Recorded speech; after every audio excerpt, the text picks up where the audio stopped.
To live in harmony with nature is not to master it. It is to surrender to its rhythm. Marcus Aurelius, the philosopher emperor, called this the path of peace, to align with what is, not what we wish, not what we fear, but what actually is. This is the Stoic way he structures his reflections in Meditations. Again and again, we see him stepping back from the rush of events, pausing to question his own motives and impressions, reframing challenges in a larger perspective, and regrounding himself in Stoic principles.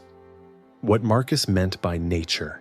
For Marcus and the Stoics, nature had two interrelated meanings: the nature of the universe as a whole, the cosmic order, the logos, and the nature of the individual human being, reason, virtue, our social instincts.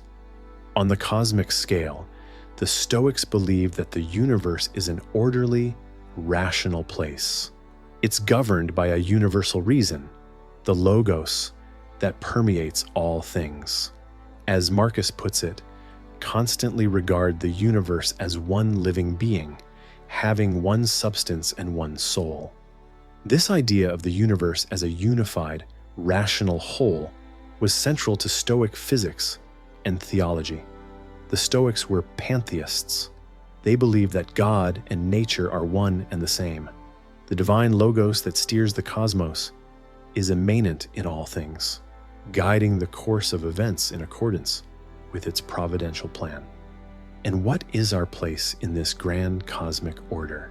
The Stoics believe that as human beings, we have a special role to play. We are the rational animals, endowed with the capacity to understand and align ourselves with the universal logos. Marcus reminds himself of this again and again in Meditations. "You are a soul carrying a corpse," he writes, quoting Epictetus. "Our bodies are transient, but our minds, our reason, are eternal, a fragment of the divine fire that animates the cosmos." So when Marcus speaks of living in accordance with nature, he's talking about attuning ourselves to both the rational order of the universe and our own essential nature, as beings capable of reason and virtue. It's about understanding our place in the larger scheme of things and fulfilling our natural role. What is not good for the hive is not good for the bee, Marcus writes.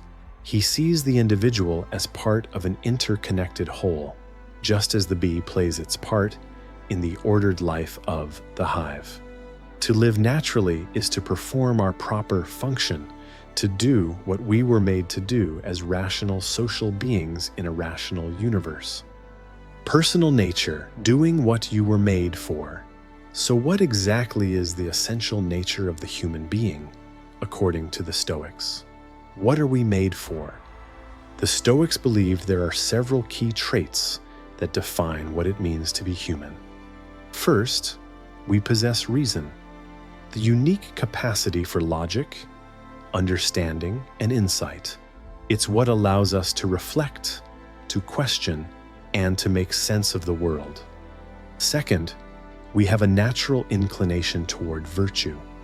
That is, we're built for moral excellence, for developing wisdom, courage, justice, and self-discipline as the highest expressions of our nature. And third, we are deeply social by design. We're wired to live in community, to cooperate, to support, and care for one another, not as an afterthought, but as a central feature of our human nature. For the Stoics, to live in accordance with nature means to fully express these distinctively human traits. It means using our reason to understand the world and our place in it. It means striving for wisdom and virtue. And it means living as harmonious parts of the larger human community. As Marcus puts it, revere your power of judgment. All rests on this to make sure that your directing mind no longer entertains any judgment that fails to agree with the nature or the constitution of a rational being. For the Stoics, the highest human good is virtue, wisdom, justice, courage, and self-discipline. These are the qualities that define a well-lived life, not pleasure, wealth, or fame. To live according to nature is to aim for moral and rational perfection, to be the best version of ourselves. And this quest for personal excellence is not just for our own benefit. The Stoic sage recognizes that we are all parts of a larger whole, that we have a duty to contribute to the common good. What brings no benefit to the hive brings none to the bee, Marcus writes. Stoicism thus calls us to an ethic of social engagement and active service, not isolated self-absorption. We are naturally meant to use our talents for the greater good, to take seriously our responsibilities as citizens and community members. At the same time, the Stoics counsel that we should not tie our sense of self-worth to external things like reputation or social standing. What matters is the state of our own character, whether we are striving to live virtuously and rationally, whether we are fulfilling our own potential. Nowhere can man find a quieter or more untroubled retreat than in his own soul, Marcus reflects. The outer trappings of status and success are ultimately indifferent. It's what's inside that counts. The Stoic path to inner peace and flourishing, then, is about refining our own character, mastering our thoughts and impulses through rigorous self-discipline. It's about learning to live by reason rather than passion or reflex. Don't hanker after what you don't have, Epictetus counsels. The Stoics saw that much human suffering stems from misdirected desires, from chasing after things outside our control or pining for what we lack. The solution? Align our desires with nature. Want only what is truly good for us as rational beings. Virtue, wisdom, justice. Accept what nature sends with equanimity and grace. For the Stoics, this self-mastery and inner detachment is the key to freedom. When our judgments are in harmony with reason, when our desires are disciplined and natural, we secure for ourselves an inviolable inner peace and autonomy. In this sense, Stoicism is very much a philosophy of personal empowerment. It calls us to take responsibility for what is in our control, our own judgments, actions, and character, and to find freedom and flourishing within whatever circumstances we face. But this self-mastery does not mean self-absorption. The Stoic sage is deeply committed to social duty and engagement. Marcus Aurelius saw his philosophical studies as preparing him to better serve his role as a ruler. The work of the philosopher and the statesman are one, in his view, to bring wisdom and virtue to bear in human affairs. So the Stoic call to live in accordance with personal nature is a call to reason, virtue, and service. It's a summons to be wise, to be good, and to act in the world as befits a rational, social being. In fulfilling our own nature as human beings, we play our proper part in the larger scheme of nature. We become conscious collaborators with the universal logos. But what happens when things don't go our way? When events fail to align with our individual desires or expectations? The Stoics have an answer. We must learn to accept and even embrace the larger patterns of nature, the workings of the logos on the cosmic scale. This idea that everything that happens rightly is perhaps one of the most challenging aspects of Stoicism. It can seem callous in the face of deep personal loss or large-scale human tragedy. But for the Stoics, it reflects a hard-won trust in the fundamental justice and orderliness of the universe. The Stoic sage strives to see events not from the limited, self-centered perspective of the individual ego, but from the vantage point of universal nature. What looks like misfortune or calamity from where we stand may in fact be necessary for the health of the whole. Marcus wrestles with this idea throughout Meditations. He reminds himself again and again that what looks like adversity from his personal point of view is part of the vast and intricate web of cause and effect that binds all things together. Reflect often upon the bond that unites all things in the universe and their dependence upon one another, he writes. All are, as it were, interwoven and in consequence, linked in mutual affection. For Marcus, living in accordance with cosmic nature means accepting his role in this grander scheme of things, even when it demands sacrifice or brings hardship. It means trusting that whatever happens is part of the necessary order of the universe, even if he cannot see the reason for it. In this light, every event, no matter how painful or difficult, is an opportunity to practice virtue and align ourselves with the Logos. When we face loss or injustice or any of the other challenges life throws at us, we can choose to respond with courage, justice, temperance, and wisdom. We can choose to trust in the fundamental rightness of nature. Everything suits me that suits your designs, O my universe, Marcus writes. Nothing is too early or too late for me that is in your own good time. All is fruit for me that your seasons bring, O nature. All proceeds from you. All subsists in you, and to you all things return. This radical acceptance does not mean passive resignation. The Stoics believe that we should strive energetically to do good in the world, to perform our duties as best we can. But having done what is in our power, we must be willing to accept the results with equanimity, knowing that the ultimate outcome is in the hands of fate. Epictetus uses the metaphor of a banquet to illustrate this idea. We should approach life, he says, as if we are guests at a feast. We can choose what to reach for, but we must accept what is placed before us. Remember that you should behave in life as you would at a banquet. A dish is handed round and comes to you. Put out your hand and take it politely. It passes. Do not stop it. It has not reached you. Do not be impatient to get it, but wait till your turn comes. This capacity to accept what cannot be changed while working to change what can is central to Stoic resilience. It's what allows the Stoic sage to maintain inner tranquility in the face of any external circumstance. For most of us, though, it doesn't come naturally. Our automatic reflex is to resist what we don't like, to rail against misfortune as a cosmic injustice. Learning to accept the workings of fate with trust and grace requires practice and self-discipline. Marcus compares it to the art of the wrestler.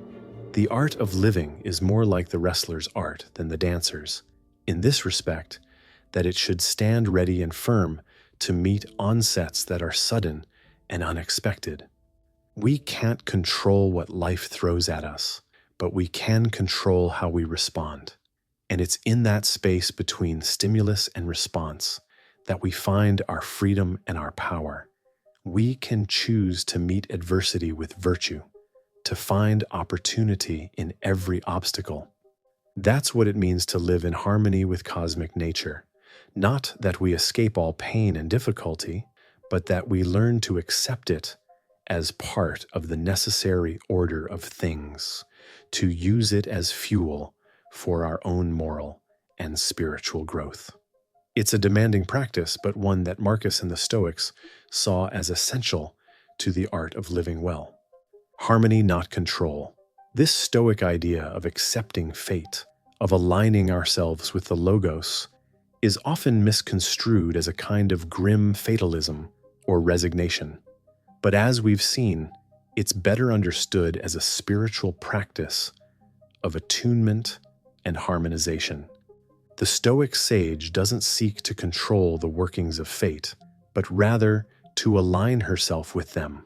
She cultivates the flexibility and inner resilience to adapt herself to changing circumstances, seeing in every event an opportunity to practice wisdom and virtue. This is a far cry from the caricature of Stoicism as a joyless, white-knuckled endurance in the face of life's trials. True Stoicism is not about suppressing or ignoring our emotions, but about transforming them through reason and virtue. The Stoics acknowledged the reality of our automatic emotional reactions, what they called the first movements of the soul. When we experience pain, loss, or injustice, it's natural to feel grief, anger, or fear. The Stoic doesn't pretend to be unaffected by these things. But the Stoic also recognizes that these first movements are just that, involuntary reactions, not considered judgments. It's what we do next that matters. We can choose to uncritically embrace these initial impressions, letting them grow into overwhelming passions that cloud our reason.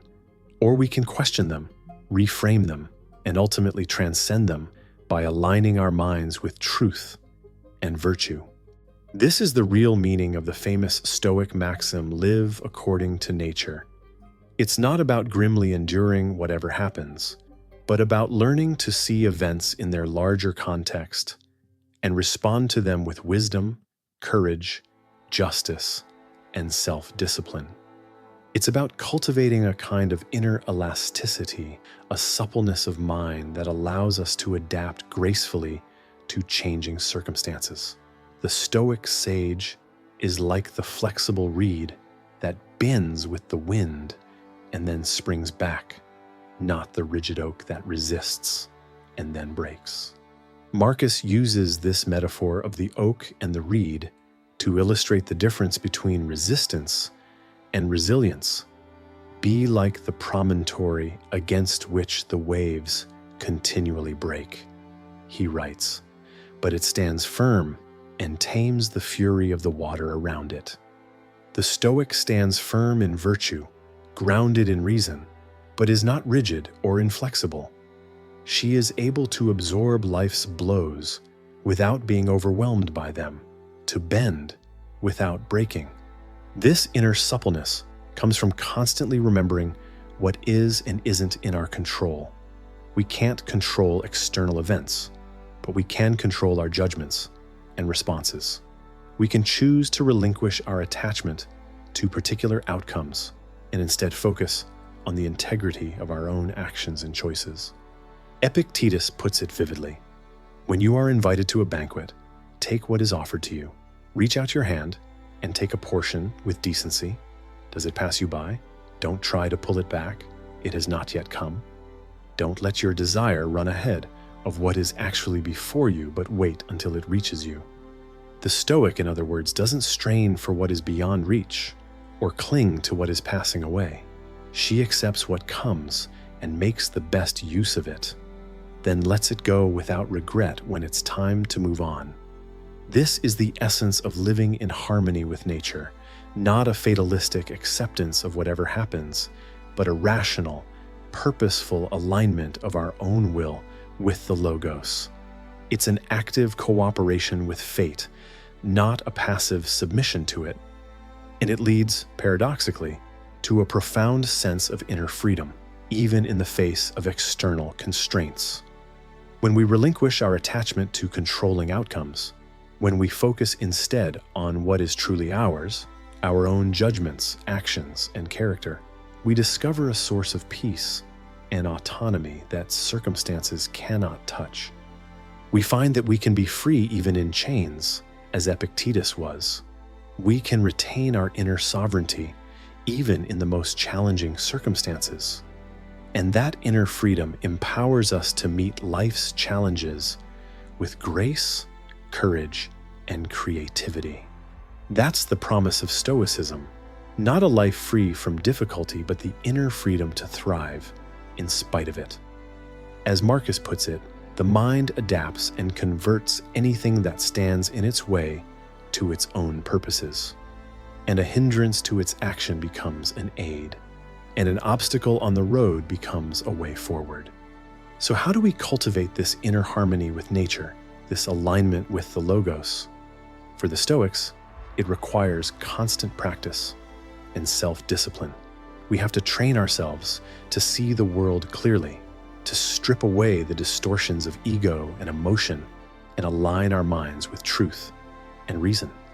One of the most powerful tools for this, as Marcus demonstrates throughout Meditations, is a daily practice of reflection and self-examination.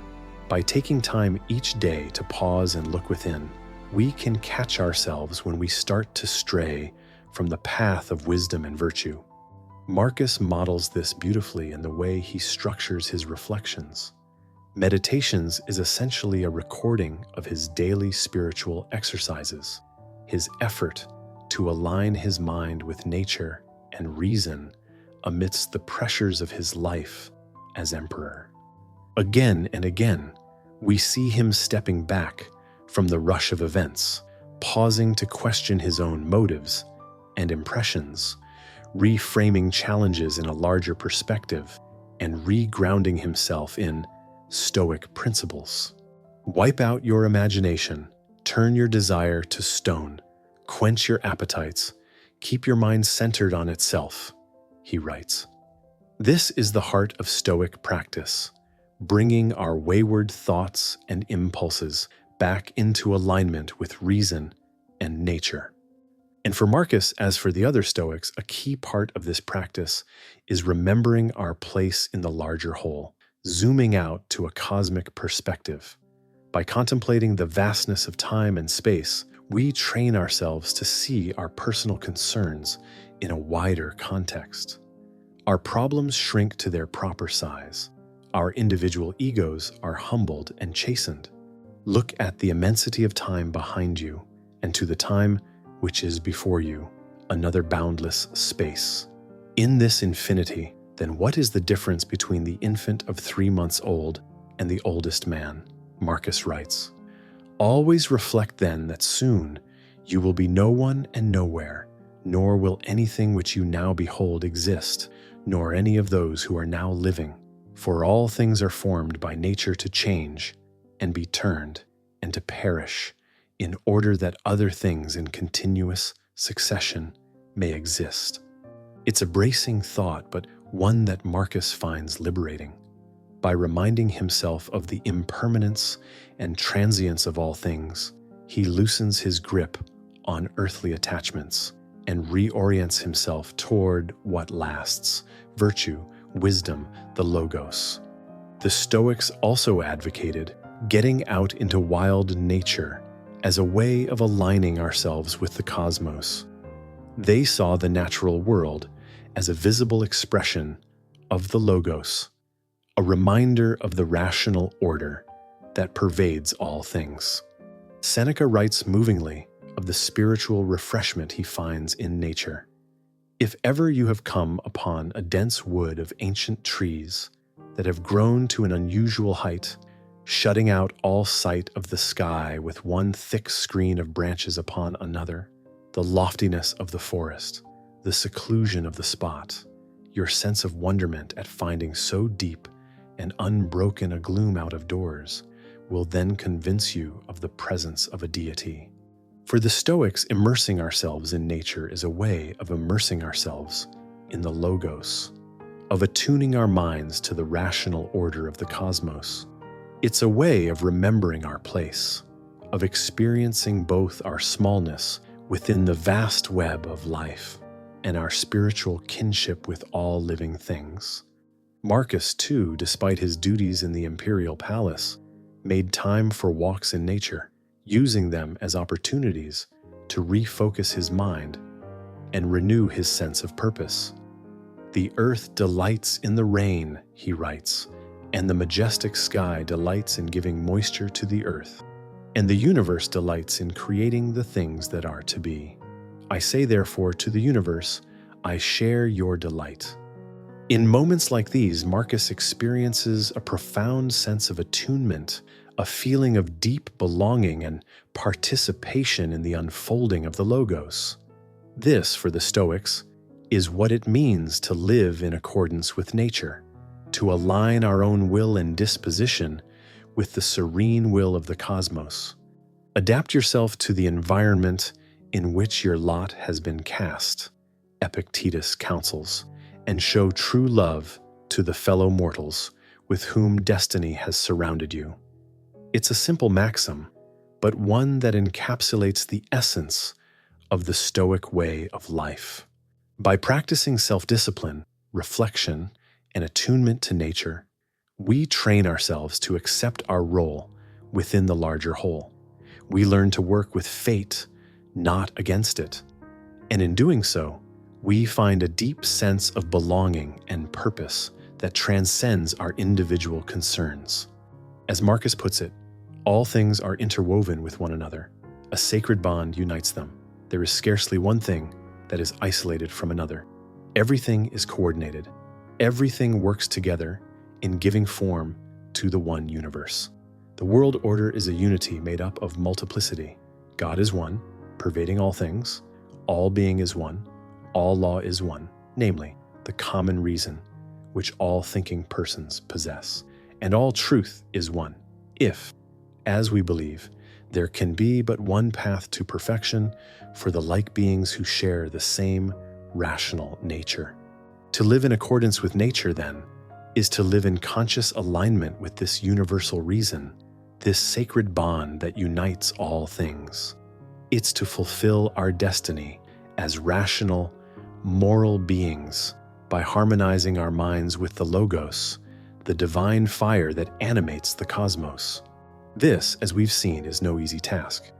It requires constant self-discipline and self-examination, a relentless effort to uproot the distortions of ego and emotion and see things as they really are. It requires accepting what we cannot change while working wisely to change what we can. But the reward, the Stoics tell us, is a profound sense of inner peace and fulfillment, the deep joy of a life lived in integrity and alignment with truth. It's the satisfaction of playing our proper role, of doing our part to uphold the timeless values of wisdom, justice, courage, and self-control. And it all starts with our daily choices, our moment-to-moment thoughts and actions. Will we align ourselves with reason or be carried away by passion? Will we accept the opportunities that fate hands us or rail against fortune? Will we do what the Logos requires of us or shirk our duties? Every day, every hour, we have the chance to return to nature, to attune ourselves to the Logos. We can pause in the midst of life's swirl to ask, as Marcus did, what is the wise course of action here? What would nature have me do and be in this moment? In asking these questions sincerely and striving to live out the answers, we set our feet on the path of true flourishing. We join the great Stoic tradition of philosopher sages, seeking to live in harmony with the deep wisdom of nature. It's a never-ending journey, to be sure. We will stumble and fall many times along the way, but each time we pick ourselves up, dust ourselves off, and reorient ourselves toward the Logos, we strengthen our soul's immunity to perturbation. We deepen our capacity to meet life's challenges with equanimity and grace. And though we may never reach the perfect serenity of the Stoic sage, every step on the path brings its own rewards. In aligning ourselves with nature, we taste the joy of a life lived on purpose. We discover the peace that comes from being a conscious, willing partner in the great cosmic dance. So let us take to heart the counsel of Epictetus. Ought we not, both in private and in public life, constantly toasting hymns to the divinity and speak well of its works, and to remind ourselves and others of its benefits? We must praise the universal order of things, for all is in tune with it, and all is made clear by it. The path of the Stoic is one of perpetual adjustment, continuously realigning mind and heart with the universal reason. It's a path of humility and devotion, reverence and awe before the sublime order of nature. But life will always retain an element of chaos.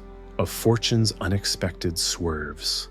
Even the most dedicated Stoic practice cannot fully insulate us from fate's uncertainty. So how can we reconcile our commitment to live in harmony with nature with the unpredictable vicissitudes of life? What is the philosophic response to those moments when the cosmic order seems to falter or fail? Here too, Stoicism has wisdom to offer in the profound idea of amor fati, the love of fate, in embracing life's uncertainty with joy, in accepting what is necessary while creatively responding to fortune's twists. We access an even deeper level of eudaimonia. With the love of fate as our ally, we can find unshakable peace and freedom in the midst of life's inevitable flux. We can turn obstacles into opportunities and make destiny itself our friend and partner in the art of living well. Truly loving and aligning with nature means loving and aligning with all of it, the blows of fate along with the blessings. It means greeting every moment as a gift and a chance to practice virtue. It means dancing gracefully to the ever-changing music of the Logos,